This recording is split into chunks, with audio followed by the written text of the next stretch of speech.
commencer.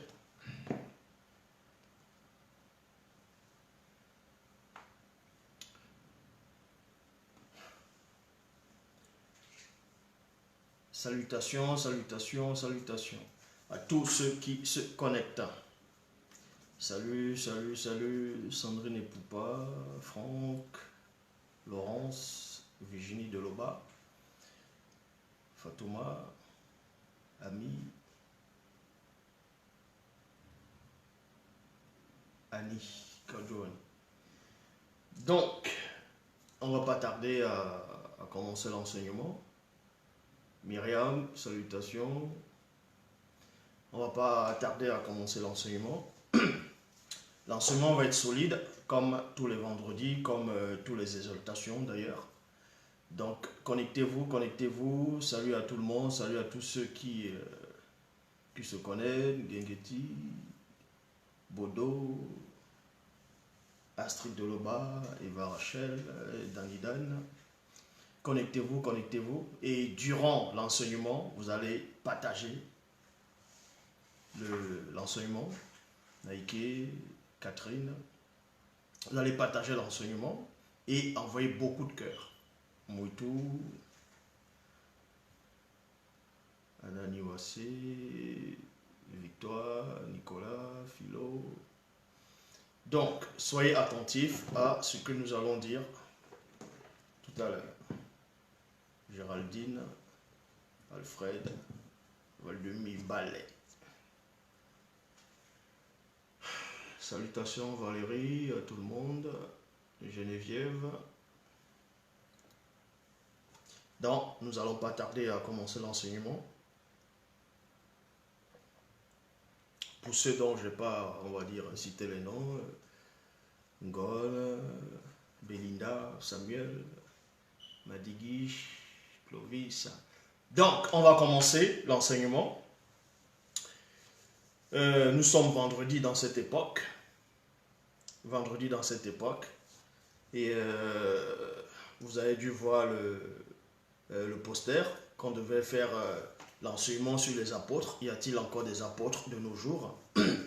Vous savez que quand vous parcourez un peu les enseignements, bon, les assemblées un peu partout, dites religieuses, ou les églises dites de réveil, il y a ceux qui se donnent des titres des pasteurs, bishop, maréchal, apôtre, diacre, prophétesse, inspiré, archibishop, loin de l'éternel, général des généraux, ainsi de suite.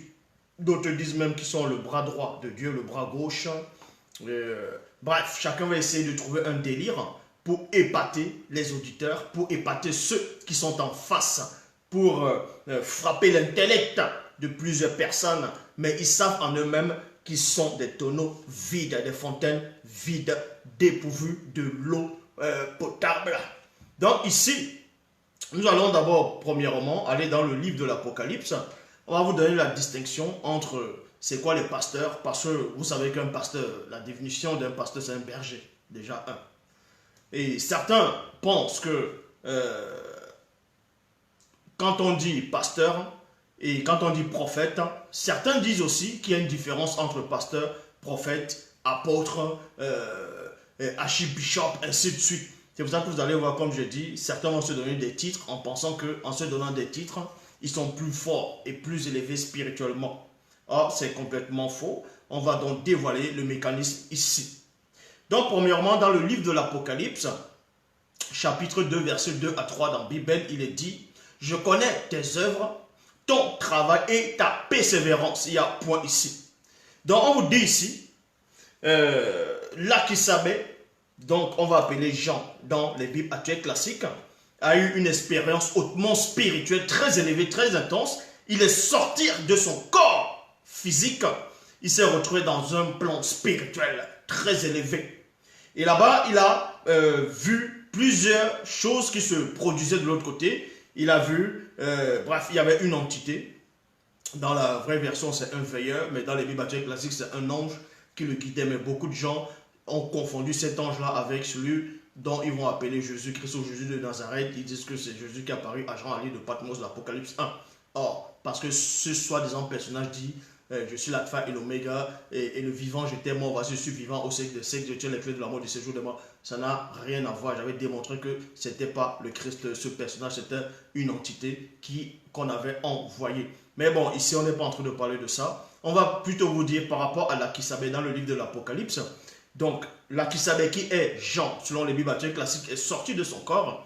Et durant son voyage spirituel, il a vu des choses du passé, du présent et du futur. Donc, Jean était un apôtre, vous voyez. Et en ce moment, il est en train de voir des choses. Et dans ce qu'il est en train de pénétrer, de voir en profondeur, selon aussi son niveau spirituel, on avertissait à plusieurs personnes sur la terre que quand Jean, selon la bonne version, va retourner, il va écrire des lettres, il va écrire pour envoyer à certaines personnes dont on va accuser dans le plan spirituel. Ici, on vous dit que je connais tes œuvres, donc tes œuvres dans la foi, tes œuvres dans la spiritualité, tes œuvres dans le combat spirituel, dans l'obéissance, dans la sanctification. Je connais tes œuvres, ton travail et ta persévérance. Il y a point. Je sais que tu ne peux plus supporter les corrompus. Il y a point ici. Tu as spirituellement usé de discernement sur ceux qui se disent apôtres, mais qui ne le sont pas. Et tu as démasqué leur imposture.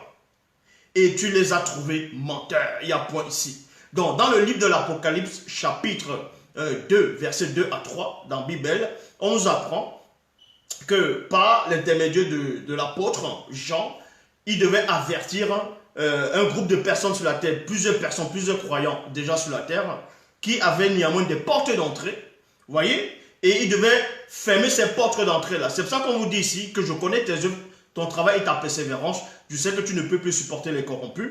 Et c'est qui les corrompus? C'est ceux qui se disent pasteurs, c'est ceux qui se disent évangéliques, c'est ceux qui se disent envoyés de Dieu, hommes de Dieu.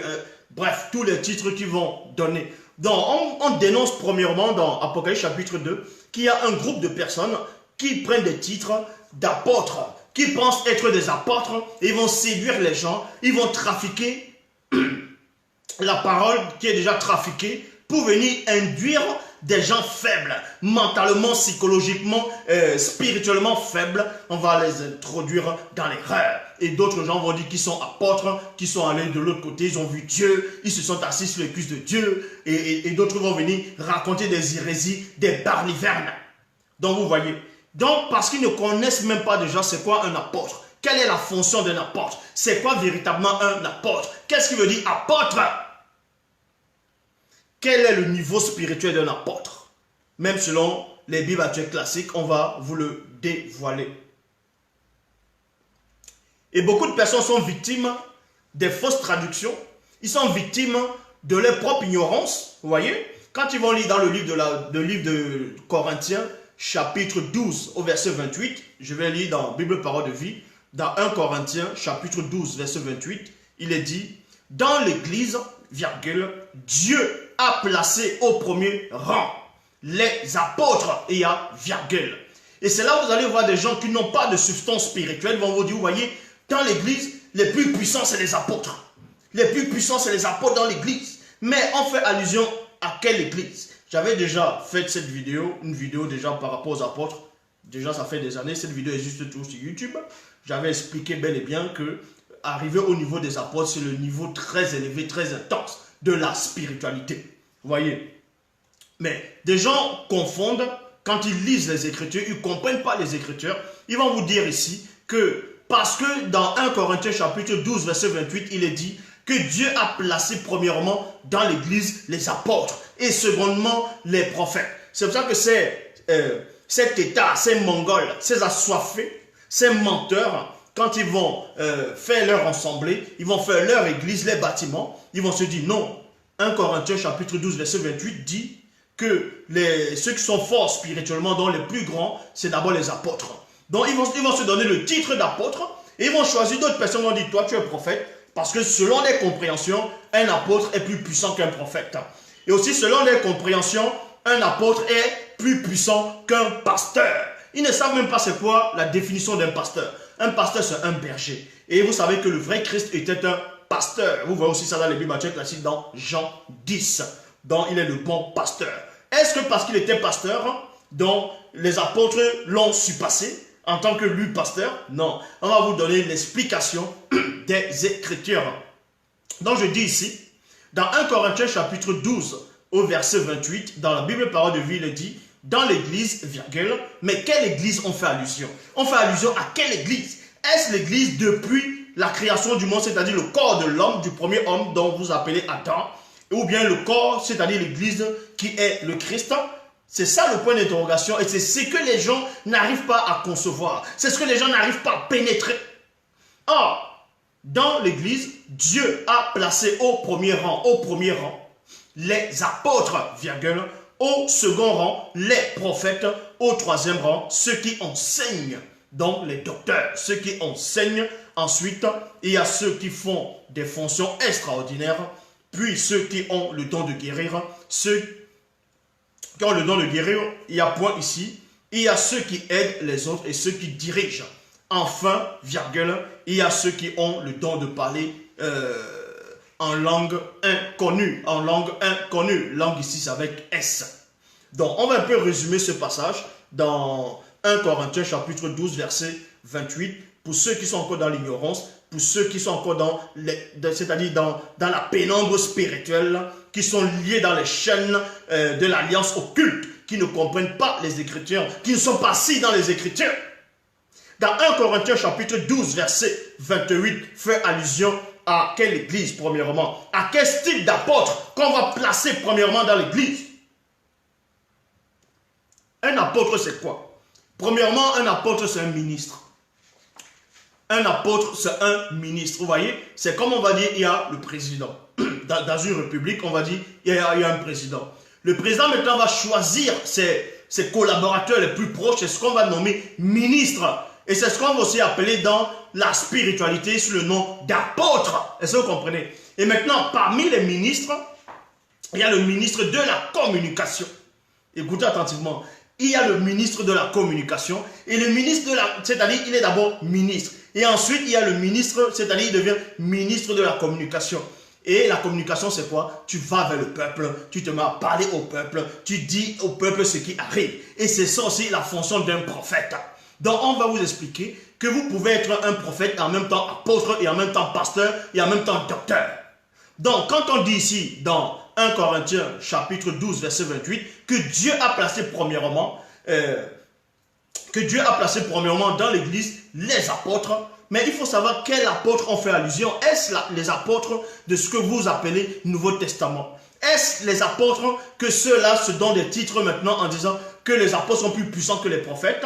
Non, ici, parce que dans le livre des Hébreux, il est dit dans Hébreux chapitre 3 au verset 1, dans Nouvelle Bible second, il est dit, aussi frères saints qui avaient part à un appel céleste, considérez Christ,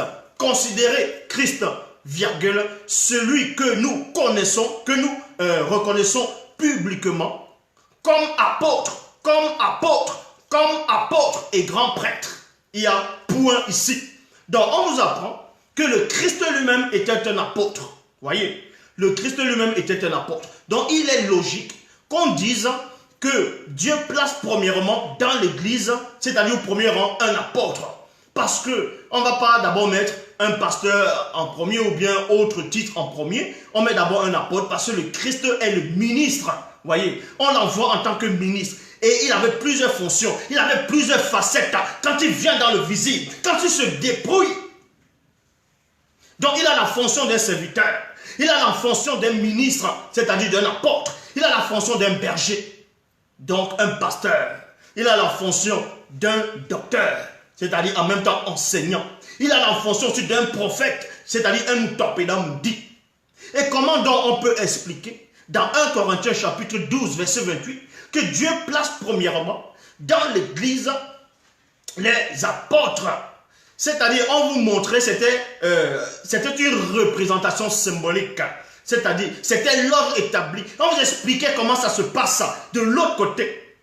Parce que le roi est là. Et le roi a ce qu'on appelle, vous voyez, comme un président, le président a ses ministres. Et le roi maintenant a ce qu'on appelle, on va dire, on peut dire c'est notable. Et les notables maintenant, ce sont des ministres. Ce sont des apôtres.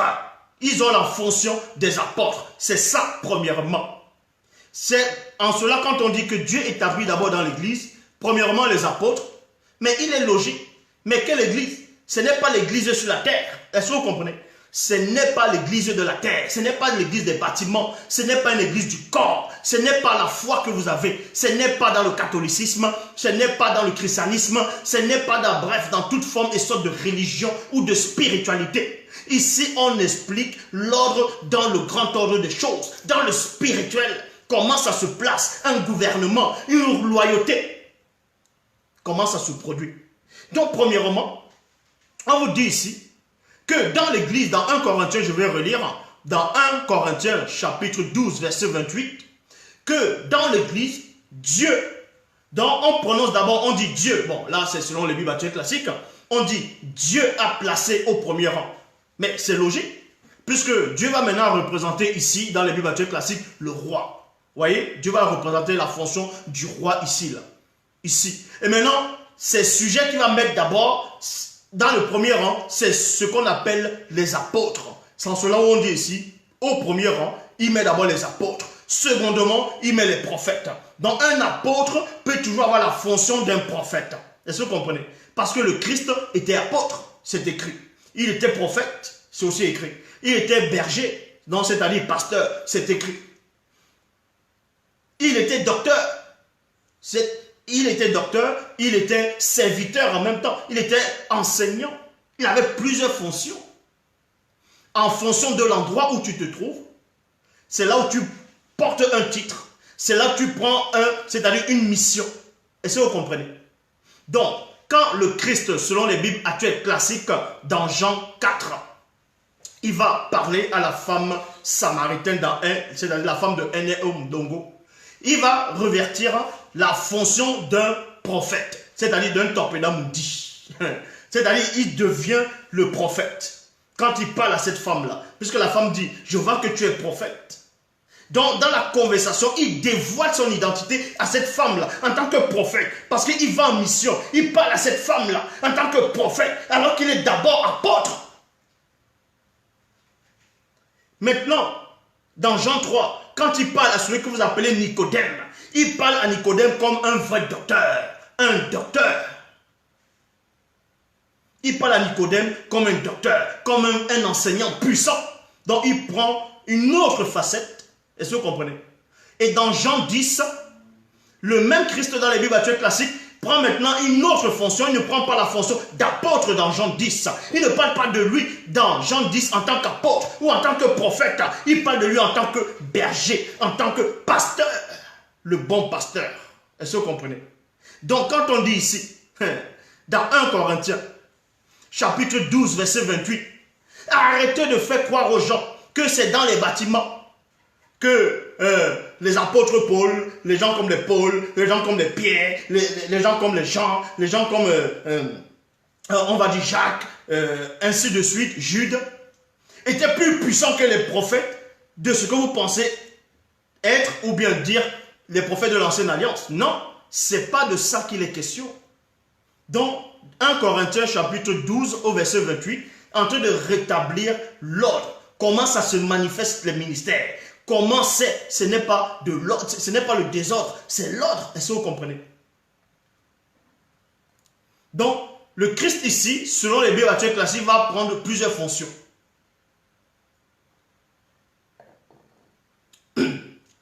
Il vient d'abord dans le visible.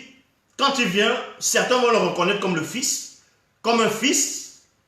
D'autres vont le reconnaître comme le prophète. D'autres vont le reconnaître comme apôtre. L'autre vont le reconnaître comme le berger. L'autre vont le reconnaître comme le docteur. Puisqu'il avait en gros, le Christ, si vous voulez comprendre, on parle de lui ici, là. On parle de lui ici. C'est lui qui est le départ de la manifestation de tous ses ministères. Je répète. Le Christ ici, dans 1 Corinthiens chapitre 12, au verset 28, c'est-à-dire, dans 1 Corinthiens chapitre 12, verset 28, fait allusion d'abord à Christ. C'est-à-dire, il doit d'abord manifester toutes les fonctions qui sont là, comme on décrit. Voilà, je répète, 12 verset, 1 Corinthiens chapitre 12, verset 28, Bible, parole de vie. dans l'église, Dieu a placé au premier rang les apôtres. Christ était apôtre. C'est écrit dans Hébreux chapitre 3, verset 1. C'est écrit dans Hébreux chapitre 3, verset 1. Donc, au premier rang, les apôtres. Secondement, c'est-à-dire au deuxième rang, il est prophète. Et dans Jean 3, non, plutôt dans Jean 4, quand Christ parlait à la femme samaritaine, c'est de N.M. Dongo qui est venu puiser dans le puits du puissant Tindi, donc que vous appelez Jacob. Il s'est révélé comme prophète. Donc, il avait déjà les deux titres là, les deux fonctions des deux rangs, c'est-à-dire premier et deuxième rang. Au troisième rang, celui qui enseigne, parce qu'il il est en même temps enseignant. Ensuite, il y a ceux qui font des actions extraordinaires. Le Christ l'a fait. Ceux qui ont le don de guérir, le Christ a guéri. Il y a ceux qui aident les autres et ceux qui dirigent. Le Christ a fait tout ça. Enfin, il y a ceux qui ont le don de parler en langue inconnue. Le Christ pouvait faire tout ça. Donc, tout ça là, c'était une manifestation de ses facettes. Est-ce que vous comprenez? C'était une manifestation de ses facettes. Ça, c'était l'initiation.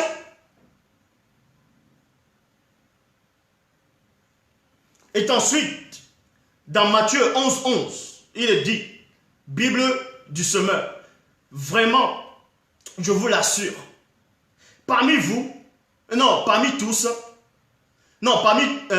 tous les hommes qui sont nés d'une femme, il n'en a pas paru plus grand que Jean le Baptiste.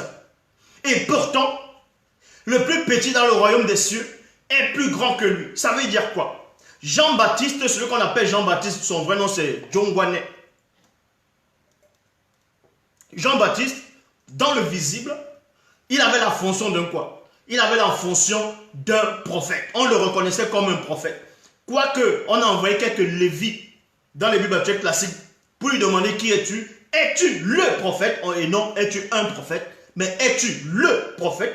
Parce qu'il y avait un prophète majeur qui devait se manifester dans le visible. Et Jean a répondu, le Baptiste, donc Jongwane, qui n'était pas ce prophète. Es-tu Élie? C'est-à-dire, ben, il dit non. Es-tu le Christ? Il dit non. Ça ne veut pas dire qu'il ne reconnaît pas que lui-même n'est pas prophète. Le Christ a bien dit que Jean était prophète et plus qu'un prophète. Ça veut dire quoi? Qu'il était prophète et plus qu'un prophète. Si, dans votre logique, 1 Corinthiens chapitre 12, verset 28 dit que dans l'église, c'est-à-dire dans l'église, les plus puissants, en premier rang, c'est les apôtres, et en deuxième, c'est les prophètes. Ça voudrait donc dire, selon votre logique, que les apôtres de Christ sont plus puissants que Jean le Baptiste. Ça, c'est pas possible. Ce n'est pas possible. Ce n'est pas possible. Est-ce que vous comprenez? Ce n'est pas possible. Quoique la fonction d'un apôtre, un apôtre est puissant, c'est-à-dire la fonction, quand tu viens en tant qu'apôtre, tu es terriblement puissant. Donc, c'est un niveau très élevé dans un gouvernement. Est-ce que vous comprenez? Dans un gouvernement, quand tu es ministre, dis-moi qui va dépasser un ministre. Qui dépasse un ministre dans un gouvernement quand il est dans ses fonctions? Qui dépasse un ministre? À part le président ou le premier ministre. Donc vous comprenez que même parmi les apôtres, il y a plusieurs c'est-à-dire il y a plusieurs rangs, plusieurs niveaux, plusieurs degrés dans ce qu'on appelle apôtres, c'est-à-dire parmi les apôtres. Donc ici, comme je dis dans 1 Corinthiens, dans Hébreux chapitre 3, verset 1, aussi frères saints qui n'avaient pas à l'appel céleste, considérez Christ, celui que nous reconnaissons publiquement comme apôtre et grand prêtre. Vous voyez, un grand prêtre, c'est quoi? C'est un souverain sacrificateur. Donc, il était souverain sacrificateur, il était en même temps apôtre. Est-ce que vous comprenez? Il est de même que Aaron. Aaron était un sacrificateur. Aaron était même un grand prêtre. Or, Christ, lui, avait la fonction du grand prêtre et en même temps apôtre, ministre. Celui qu'on va appeler Moïse, donc dans les Bibles classiques, Boussé, vous allez le reconnaître uniquement en tant que prophète. Mais en même temps, c'était un ministre. C'était le représentant de Dieu sur la terre, selon les Bibles très classiques. Donc il était aussi c'était un ministre, on va dire un apôtre.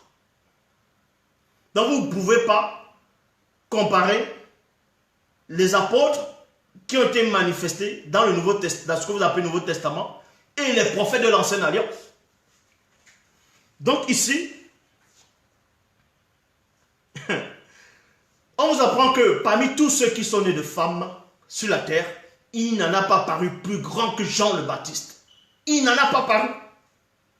Donc comment se fait-il après qu'on vous dit que Paul va écrire que dans l'église, c'est d'abord les apôtres qui sont plus puissants, alors qu'on reconnaît que Jean-Baptiste était prophète.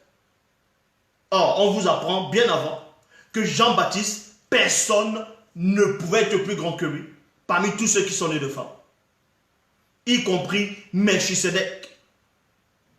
Personne ne pouvait être plus grand que lui.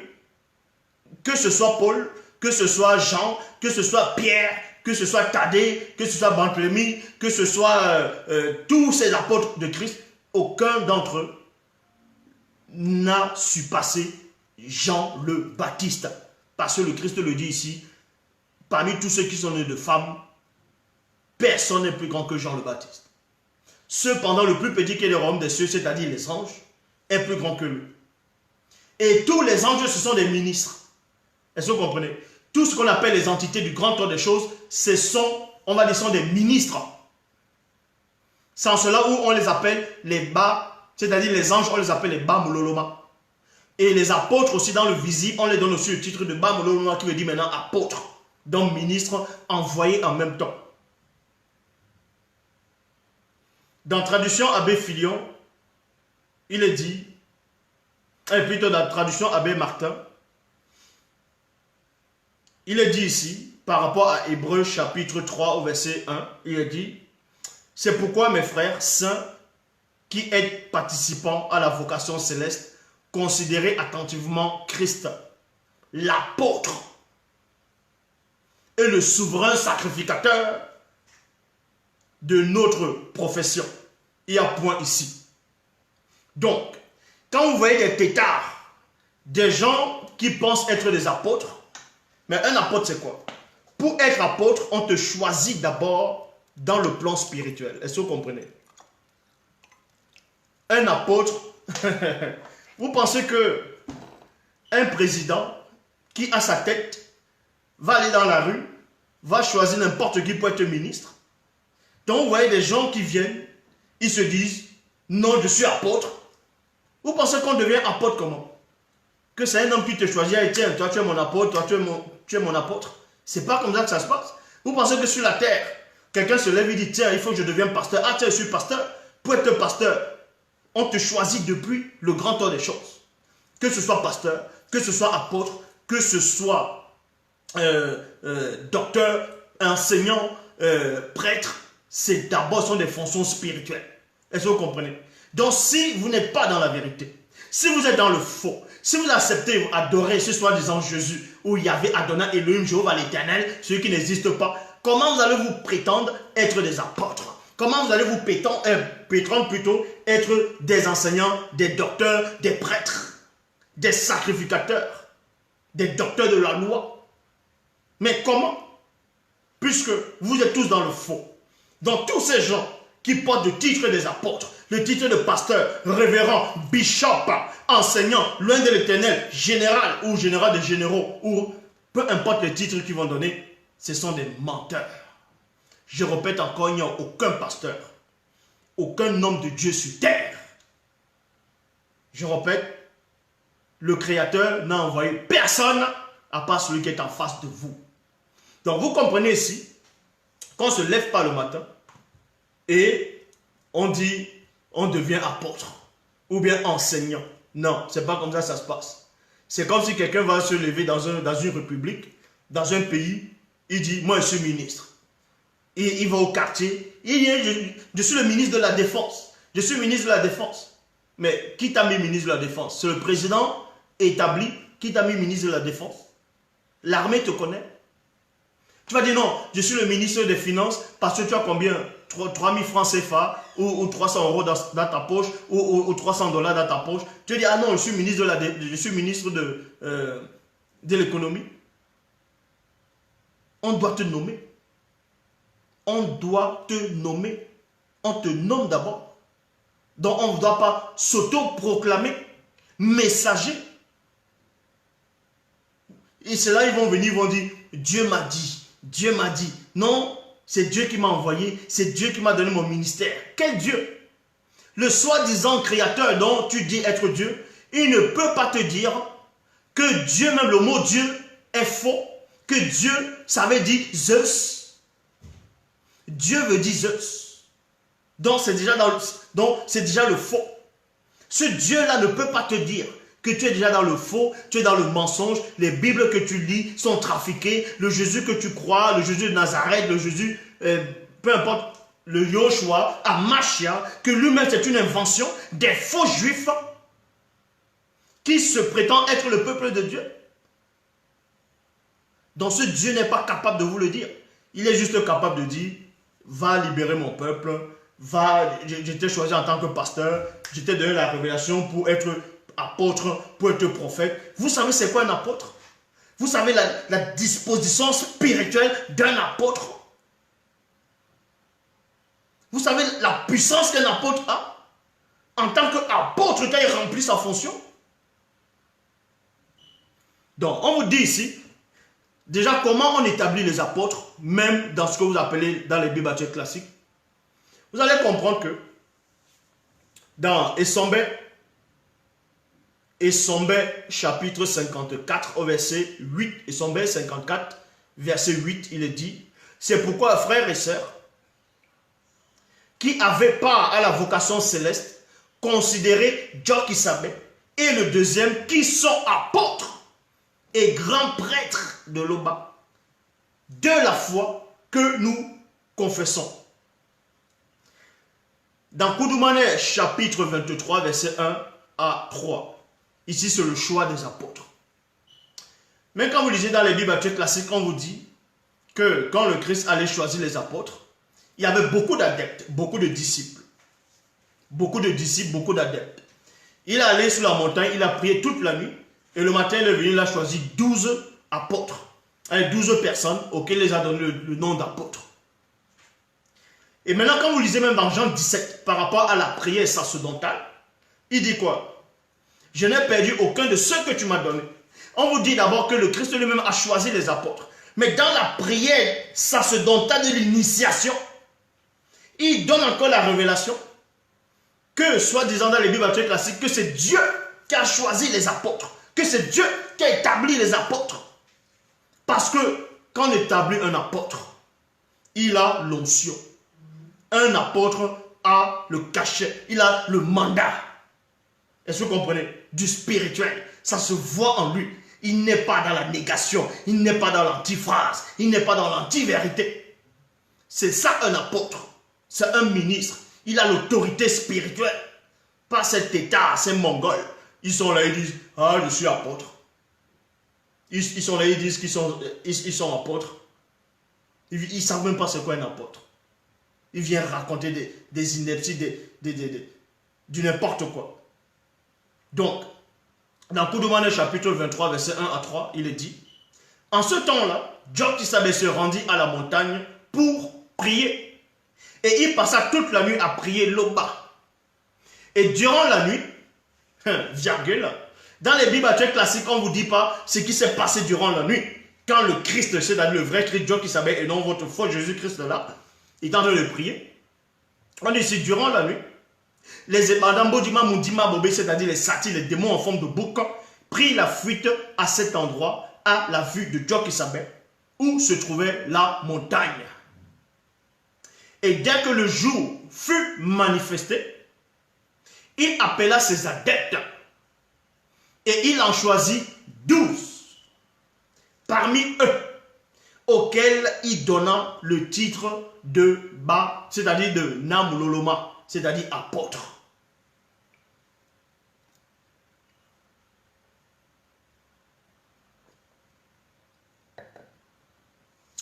Donc, vous comprenez ici qu'on choisit d'abord les apôtres. On va choisir un groupe de personnes parmi les disciples pour les nommer. C'est comme un président, il va choisir ses ministres. Un président, oui. Un président d'abord choisit ses ministres. C'était comme ça à une époque.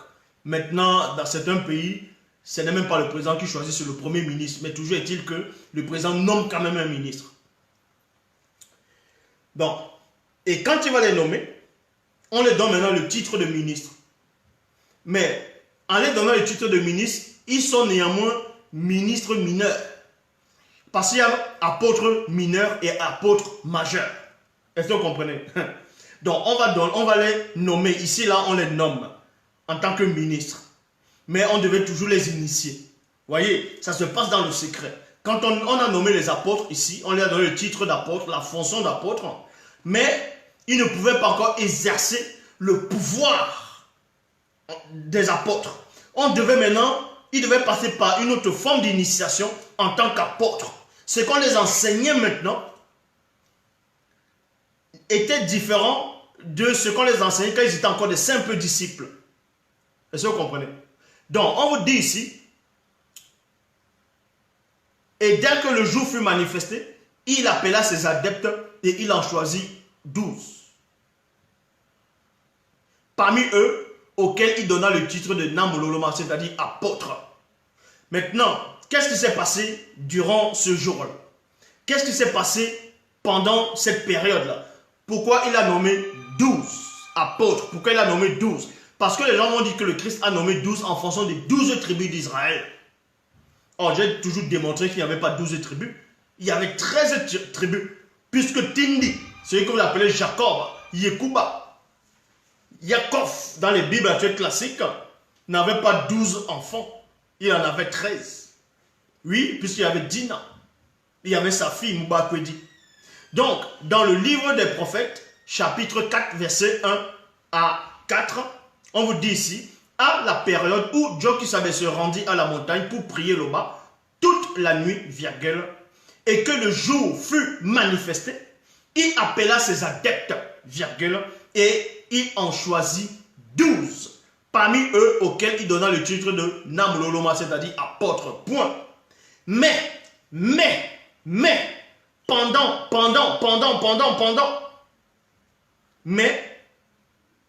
pendant qu'il établissait ses apôtres, virgule, non loin de l'endroit, un jeune homme noir initié fut établi spirituellement. Ce jeune homme était connu sous le nom de Nyoso, donc piétiné. C'est là vous comprenez, c'est là vous comprenez que en gros, ce jour-là, Koudoumane n'avait pas choisi que 12 apôtres. Il n'avait pas établi que 12. Il avait établi 13. Nyoso était le 13e apôtre. Est-ce que vous comprenez? Pourquoi il a fait cela? Pourquoi on établit un autre spirituellement hors de la présence des autres? C'est pour que vous ne puissiez pas entrer dans la révélation. C'est pour montrer la distinction entre les faux enseignants et les vrais enseignants. Parce que quand tu es un vrai apôtre, ou bien quand tu acceptes la vérité, tu reconnais par là qu'il n'y avait pas que 12 tribus d'Israël, il y avait 13. Or, tous ceux qui se disent apôtres, révérends, bishop, maréchal, diacre, prophétesse, ils vont tous vous dire les 12 tribus d'Israël, les 12 tribus d'Israël, les 12 tribus d'Israël. Or, il y avait 13 tribus. Il y avait 13 tribus d'Israël. Déjà, si vous ne savez pas, pourquoi on fait allusion à 12 tribus? Pourquoi on fait allusion à 12 tribus? Pourquoi beaucoup de gens ont accepté la notion de 12 tribus d'Israël? Parce qu'ils ont juste triché, ils ont copié l'histoire d'un des fils de Sango. Oui, d'un des fils de Sango. D'un des fils de Sango. Celui qu'on appelle Ismaël, donc Senga. Il avait 12 tribus. Donc il fallait à tout prix que les faux juifs viennent copier, viennent trafiquer l'histoire. Donc vous comprenez ici qu'en choisissant le 13e en cachette, C'est pour fermer la révélation.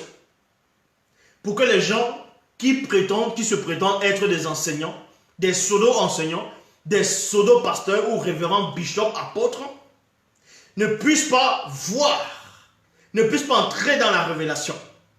Donc, puissent être là en disant, vous voyez, ils disent qu'ils sont apôtres, ils disent qu'ils sont des ministres, ils n'arrivent pas à savoir qu'il y avait 13 tribus. Ils n'arrivent pas à savoir que Jacob avait 13 enfants et que même sa fille, Dina, avait eu des enfants. Et oui, je le dis, elle avait eu des enfants. Même dans un livre apocryphe, on dit ça.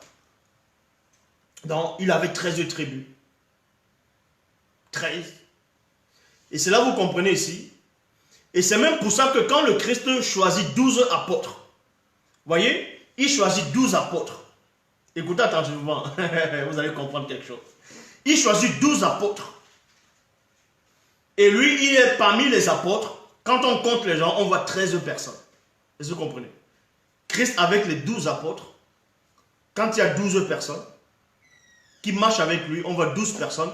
Et lui, ça faisait la 13e personne. Donc, pour vous montrer qu'il y a toujours 13 tribus. Il y a toujours 13 tribus. Donc, dans Pierre, dans Dale, chapitre 1, verset 144, Dale, chapitre 1, verset 144, il est dit, afin que vous vous souveniez des choses annoncées d'avance par les saints prophètes, virgule, et du commandement de Jochebed, enseigné par par vos apôtres. Vous comprenez par là que quand on a établi les apôtres, ils étaient des apôtres mineurs. Parce qu'il y a ce qu'on appelle les prophètes majeurs et les prophètes mineurs. Ça veut dire quoi? Ça ne veut pas dire que ce sont les prophètes, ça ne veut pas dire que ces prophètes sont des enfants. Non. C'est comme dans, on va prendre l'exemple dans un gouvernement. Il y a le président, il y a les ministres. Tous les ministres, certes, ils sont ministres, mais tous les ministres n'ont pas la même force de frappe. Le ministre de la Défense, dans un pays, n'est pas comme le ministre de l'Éducation nationale. Vous voyez la force de frappe? Donc, il y a tel ministre qui aura un plus grand budget que l'autre.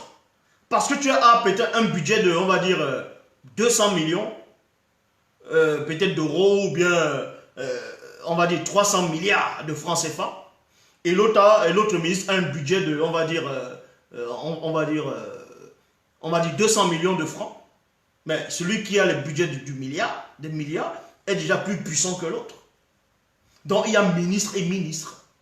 De même que parmi les apôtres, eux tous, au départ, c'était des apôtres mineurs. Et on devait les initier pour atteindre la fonction des apôtres majeurs.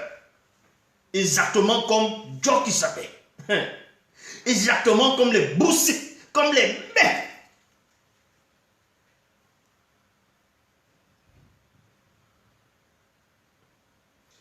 En quel moment ils vont passer de la fonction d'apôtre mineur et apôtre majeur? On voit cela dans Koudoumane, chapitre 60, versets 48 à 52. Vous pouvez aussi voir ça dans Actes des apôtres, dans le livre des Actes des apôtres. On vous dit ici, il arriva quelques jours après, virgule, les apôtres étaient tous rassemblés au même lieu. Tout à coup, il vint du ciel visible un bruit, comme celui d'un souffle violent, qui remplit toute la maison où ils étaient assis. Il y a un point ici.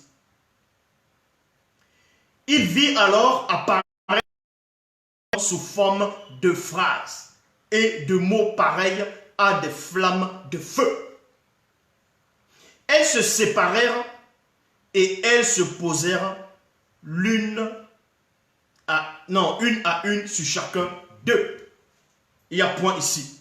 Aussitôt, ils furent tous remplis du Saint-Esprit, c'est-à-dire du Mundi Musangi, et commençaient à parler dans différentes langues d'hommes. chacun s'exprimait comme le Mundi lui avait donné de faire. Il y a point ici. C'est en ce moment qu'ils ont reçu ce qu'on appelle le baptême de l'esprit, qui sont devenus des apôtres majeurs. Puisque avant ça, ces apôtres, la plupart, ils avaient tous des comportements bizarres. Ils n'arrivaient même pas à chasser le démon, alors que aucune personne sur cette terre n'est baptisée du baptême de l'esprit. Comme on voit cela ici. Ils ne connaissent même pas ce qu'est être baptisé de l'esprit. Ils ne connaissent même pas l'esprit. Ils sont là, ils vont dire le Saint-Esprit de Dieu. Ah, votre Dieu qui habite dans le ciel, qui est contenu quelque part, votre Yahvé. Et pourtant dans le livre de Samuel, on vous dit que le mauvais esprit de l'Éternel est allé tourmenter le roi Saül. Donc vous comprenez? Par là, les apôtres passent de l'étape de mineur à majeur. Et c'est là où ils font des choses extraordinaires. Vous les voyez, ils disent qu'ils ressuscitent les gens, ils font la complicité, ils disent non, tu vas te coucher, tu vas faire comme si tu es mort, on prend des gens à gauche, à droite, on dit tiens, on va faire des faux miracles. Ce n'est même pas des faux miracles, ils vont mentir les gens. Et il y a tous des Mongols qui sont là, ils acceptent tout et du n'importe quoi, parce qu'ils sont assoiffés de la spiritualité, mais dans le désordre. Vous allez voir, ils se disent apôtres, ils disent qu'ils ressuscitent un mort. Quelqu'un, on l'a déjà maquillé, il se réveille, il ouvre les yeux comme ça.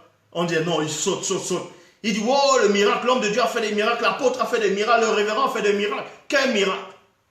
Quel miracle? Vous êtes qui pour prétendre ressusciter un mort? Satan lui-même ne peut pas ressusciter un mort. Tu crois que toi, qui adore un faux Dieu, tu peux ressusciter un mort? Non mais, arrêtez un peu de délirer. Vous allez voir dans les fausses églises, le dimanche, les hommes, les femmes vont s'habiller, les femmes vont se maquiller et dire tiens, je m'en vais à l'église. Et à l'église, on dit le pasteur arrive, il va chasser les démons. Vous voyez comment ils vont jouer dans la tromperie, ils vont jouer dans la conscience, c'est-à-dire une forme de conscience collective. Voilà ce qu'ils vont faire. Ils vont mettre les petites musiques là, vous voyez, quelqu'un va chanter sur le piano, la musique, tant il chante une musique douce de ce faux Jésus là, déjà les sensations le prennent déjà. Et il y a des gens derrière, on sélectionne déjà des gens qui vont venir faire le mensonge, qui vont venir faire un spectacle. Il va parler, après il va dire Alléluia. Vous voyez, les gens vont commencer à trembler, on retient les gens par derrière comme ça, les gens tombent, on dit voilà le miracle. Et les gens se mettent à tomber. Tout ça là, c'est le mensonge. Tout ça là, c'est le mensonge. Puisque la plupart des gens, tous les dimanches, ils viennent. Et c'est toujours les mêmes gens qui font les soi-disant, qui se font déposséder. Tous les dimanches, on les dépossède le dimanche, ils rentrent chez eux, le démon revient, il revient encore le dimanche au fur et à mesure. Donc vous pensez que le démon est fou pour laisser une femme se maquiller, mettre son rouge à lèvres, son vernis et dire tiens, je m'en vais à l'église, me fais déposséder parce que le démon, donc le démon va te laisser faire tout ça. Pour que tu partes à l'église, on le fasse sortir là-bas. C'est écrit où ça? C'est écrit où? Vous n'avez pas lu dans les Écritures que même quand votre soi-disant Jésus voulait chasser les démons, comment les démons faisaient d'abord avant de sortir? Deux fois, ils jettent l'autre dans le feu, ils jettent l'autre. C'est-à-dire le démon, il se débat. Et vous pensez que c'est vous, vos soi-disant pasteurs des têtards. Vous dites être des pasteurs, vous dites que vous chassez les démons. Vous chassez quel démon? Vous savez vous-même que c'est du spectacle. Vous mentez, vous n'avez même pas honte. Vous n'avez même plus honte. Vous osez jouer avec la spiritualité, avec les sentiments, la foi. Vous osez. Vous pensez que vous n'allez pas mourir, que vous n'allez pas rendre compte de l'autre côté. Vous pensez que vous êtes immortel parce que vous cherchez la gloire des hommes. La gloire des hommes vous fait du bien. On dit tu es homme de Dieu, il est là, dit ouais, je suis homme de Dieu. Il lève la tête comme ça là. Tu penses que tu ne vas pas mourir? Mais tu te prends pour qui? Toi qui te dis pasteur enseignant, toi qui es là, tu es là. Tu te dis révérend, bishop, apôtre, tu te prends pour qui? Je dis tu n'es rien du tout. Tu n'existes même pas.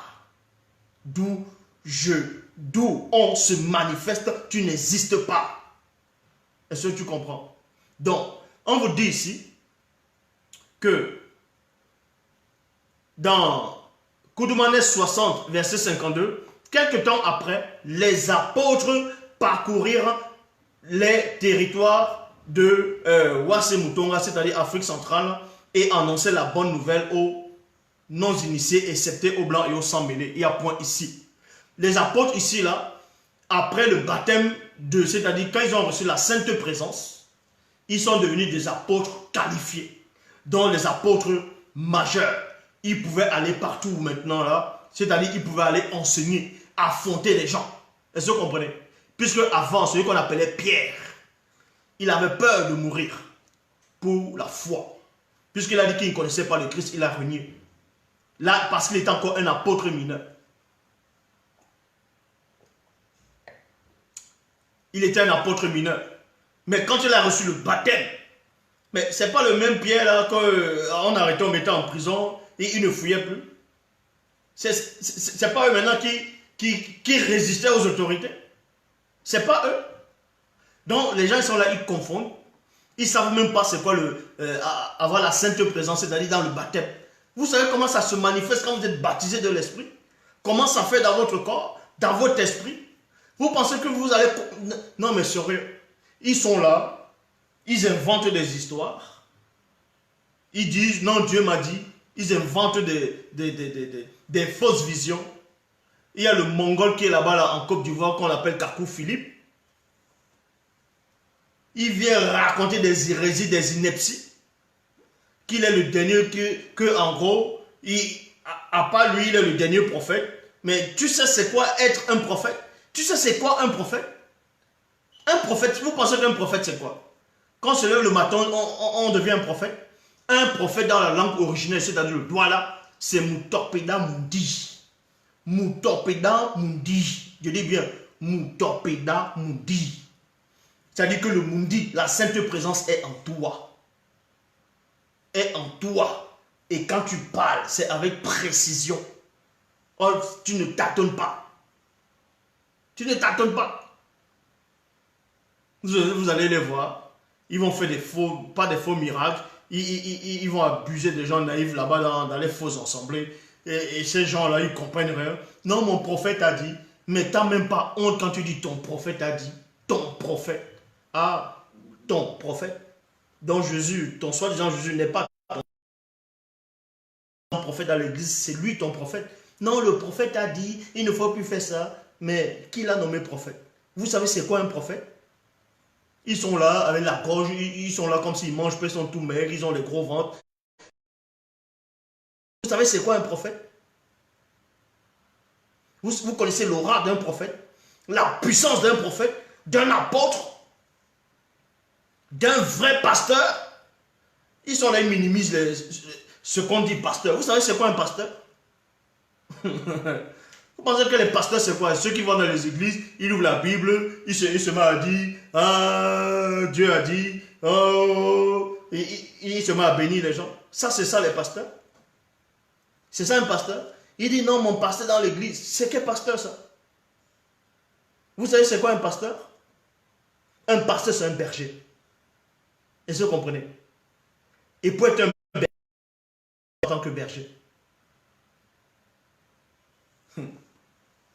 Un pasteur, c'est un berger.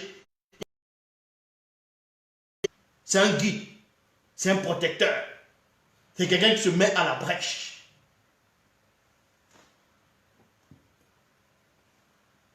Donc, dans Jude, chapitre 1, verset 20, il est dit, mais vous, bien-aimés, retenez, donc dans Jude 1, 20, tout dans la Bible, mais vous, bien-aimés, retenez, non, souvenez-vous des choses annoncées d'avance par d'autres apôtres, comme moi. Là, c'est Jude qui parle là. Il dit, mais vous, bien-aimés, souvenez-vous des choses annoncées d'avance par d'autres apôtres. Ces autres apôtres, c'était des apôtres majeurs. Comme moi, parce que Jude lui-même, c'était un apôtre majeur. Est-ce que vous comprenez? Donc, dans Pierre, chapitre 1, verset 154, il est dit, croyez que la patience envoyée par le Verbe de l'Oba, non, croyez que la patience envoyée par le Verbe de l'Oba est votre salut, comme notre bien-aimé et apôtre et son bête, c'est-à-dire Paul, l'a aussi dit selon la sagesse qui lui a été donnée. Point. Parce que ce qu'on appelle Paul dans les Bibles classiques, on l'a choisi aussi comme un apôtre. Il commençait un peu, mais c'était un apôtre mineur. Après, il est devenu apôtre majeur. Et quand Paul, si vous ne connaissez pas la révélation, je vais vous expliquer cette révélation-là. Quand celui qu'on appelle Essombé, donc Paul, dans les Bibles classiques, au moment où il a commencé à ouvrir la bouche et il a dit que les autres apôtres n'ont pas travaillé plus que lui, qu'il ne se sent même pas inférieur aux autres apôtres. Mais avant, au début, il disait quoi? Qu'il est de tout petit, il se sentait petit, parce qu'il était apôtre mineur. Quand il est devenu apôtre majeur, il a vu ça. On ressent, on le sait. C'est là où il a dit, il a confirmé de sa bouche que les autres apôtres, dont les Pierre et tout ça là, les gens, n'étaient pas plus puissants que lui. Ils étaient maintenant au même niveau. Donc, montrez-moi donc quelqu'un qui se prétend être apôtre, qui fait comme Paul. Montrez-moi. Montrez-moi quelqu'un qui se prétend être enseignant, pasteur, révérend, qui a la sainte présence, qui parle comme moi. Montrez. Il n'y en a pas. Eh oui. Bible.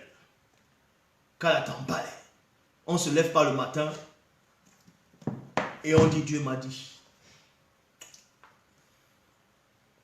Dans Pierre, chapitre 1, verset 1, il est dit, moi d'aller, donc d'aller, apôtre. Écoutez attentivement maintenant la révélation. Est-ce qu'il y a encore des apôtres? Je dis non. À l'heure actuelle, il n'y a plus d'apôtres. Pour le mot, il n'y a pas d'apôtre, il n'y a pas de pasteur, il n'y a pas de prêtre, il n'y a pas d'enseignant, il n'y a pas de révérend, il n'y a pas de... Bref, tous les titres que vous donnez là, c'est des faux titres. Il n'y a personne à part celui qui est en face de vous. Celui qui est en face de vous est l'apôtre, c'est-à-dire est le ministre majeur. Il est là, en face de vous. Il est pasteur, il est enseignant, il a toutes les fonctions. Celui qui est en face de vous. Maintenant, quand vous lisez dans Pierre, donc, dans le chapitre 1, verset 1, il est dit, moi, d'aller, apôtre de Jochissabé et du deuxième. Vous voyez? Donc, quand on nomme les apôtres, vous pensez que qui nomme les apôtres? Vous pensez que qui a nommé les gens comme, on va dire, les Boussi, les Bel, les Dina, c'est-à-dire les Samuel, tout ça là? Les Jérémie, Ézéchiel, tous ces grands patriarches, tous ces prophètes qui ont marqué le temps, leur époque, hein, qui ont transcendé les consciences. Vous pensez qui les a nommés spirituellement? Qui les a nommés spirituellement? Qui les a nommés spirituellement? Donc, vous comprenez par là que beaucoup de gens sont simplement dans la confusion. Sont simplement dans la confusion. Maintenant, on va prendre un autre passage pour vous montrer. Les gens sont juste victimes des fausses traductions, de la négation, de l'anti-vérité, du mensonge. Voilà Bible. Comme je dis, il n'y a plus d'apôtres. Il n'y a pas de pasteur. Quand on veut dire qu'il y a un dernier prophète, il n'y a pas de dernier prophète. Tous ces gens qui vous racontent des choses, ce sont des menteurs. Est-ce que vous comprenez? Tous ces gens qui vous racontent des choses sont tout simplement des menteurs. C'est le mensonge. Tous ceux qui se disent pasteurs, révérends, bishop, dans les églises ou peu importe, quelqu'un vient vous annoncer une nouvelle, vient vous parler, n'acceptez pas. Parce qu'on ne les a point envoyés. On ne les a point envoyés. Donc, c'est ce que je disais tantôt. On va lire dans Essombe chapitre 16. Comme je lis dans Essombe chapitre 16, versets 8 à 9. Déjà vous êtes rassasiés. Déjà vous êtes riches avec moi et les autres apôtres. Vous avez commencé à régner. Car après moi, voilà, je vais relire dans Essombe chapitre 16. Parce que Satan ne voulait pas que je lise ce passage-là. Satan, vous avez vu un moment comme ça, il a voulu. Quand vous voyez dans Essombe chapitre 16, verset 8 à 9, il est dit, déjà, vous êtes rassasiés. Déjà, vous êtes riches avec moi et les autres apôtres, c'est-à-dire majeurs. Vous avez commencé à régner et à point.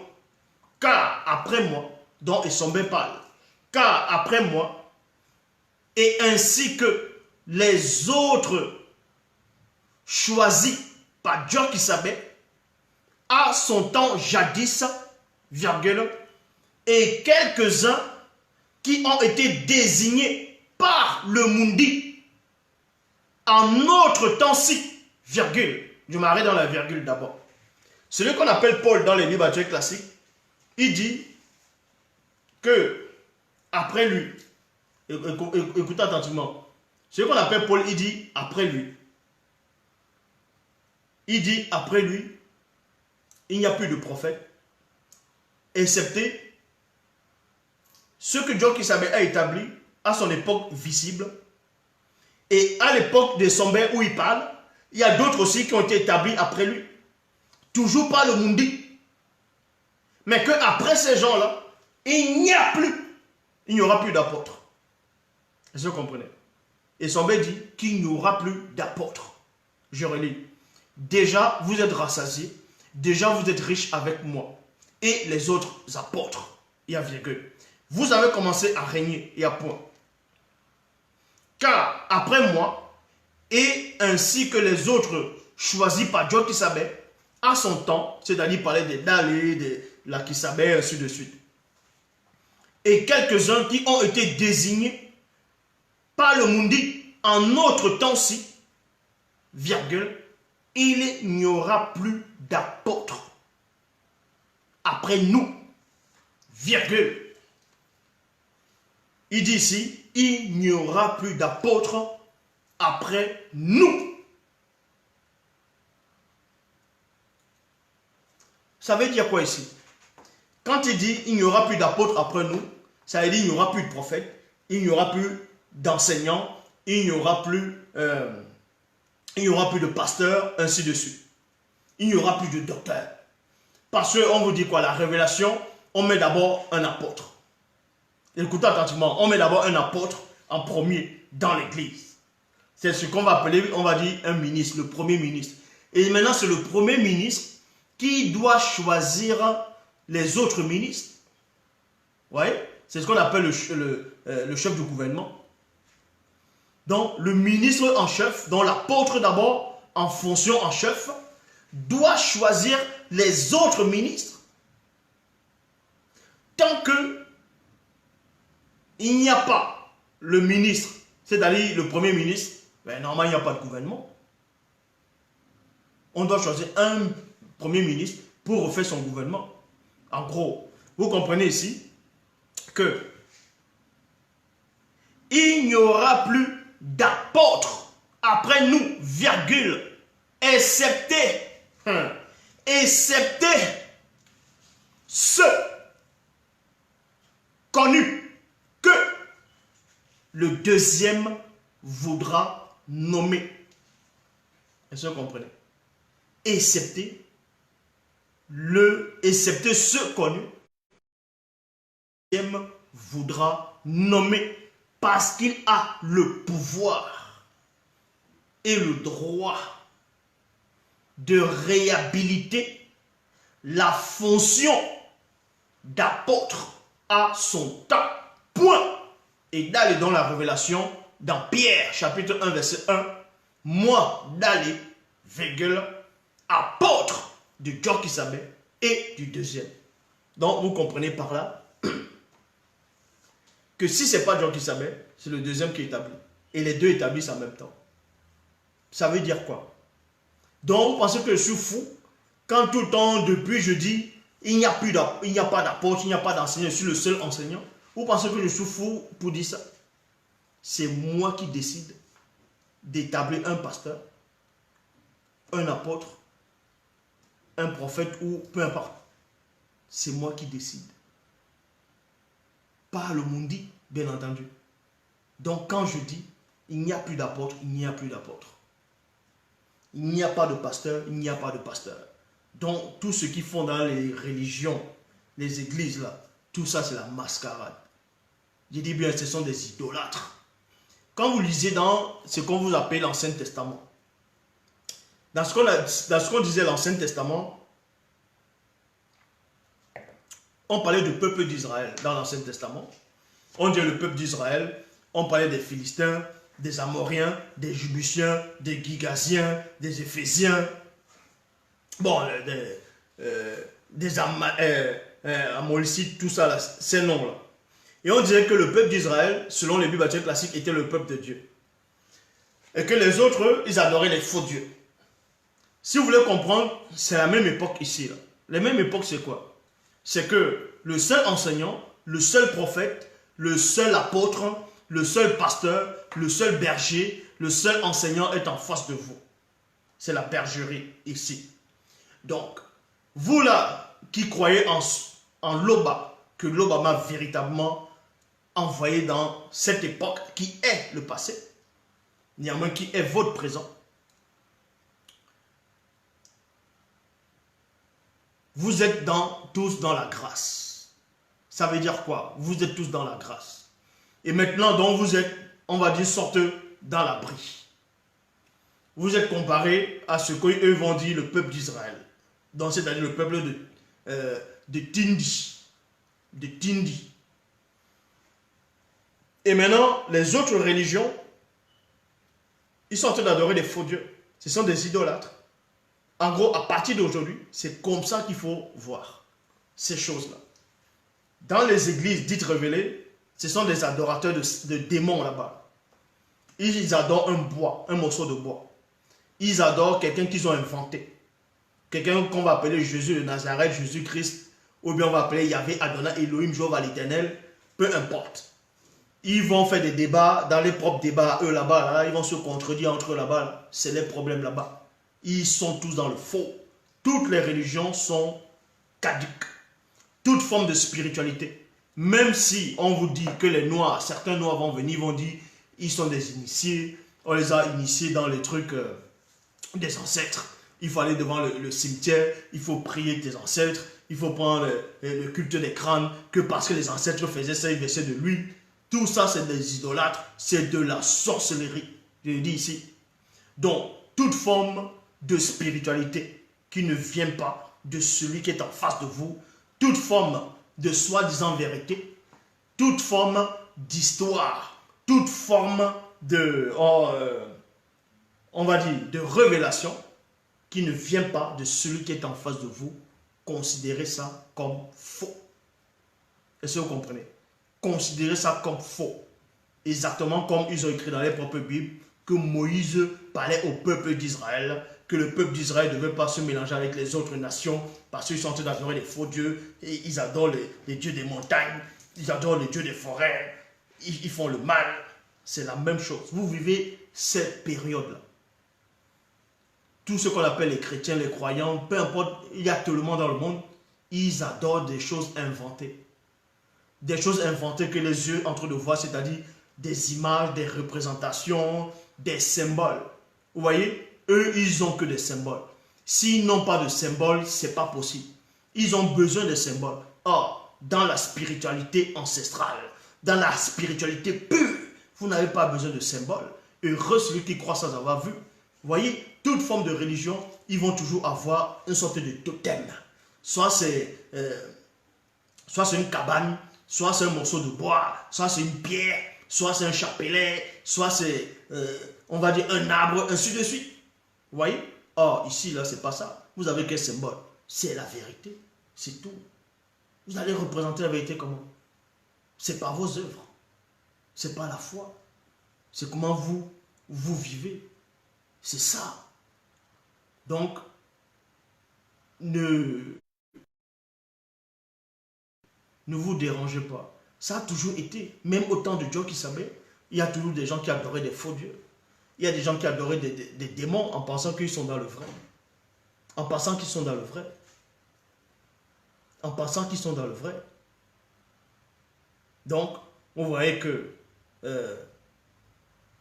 ils viennent raconter des barlivennes, ils viennent raconter des histoires, ils viennent raconter des choses qu'eux-mêmes ils ne maîtrisent pas. Ils vont s'inventer des paradis. Ils ne savent même pas c'est quoi un paradis. Ils disent qu'à la fin du temps, la trompette va sonner, ils vont être enlevés, que l'enlèvement est imminent, ils vont aller au paradis. Non mais sérieux.